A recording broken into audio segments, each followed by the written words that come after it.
Out from vacation, back to work. I mean, this guy's spinning pretty good, and the capacitor's real circly. So I got my tester in here.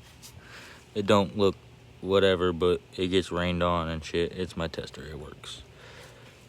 So we're gonna oil it and test it. Of course, this ain't your grandpa's PB blaster. Got 2 screws in for temporary. Let's see what she does.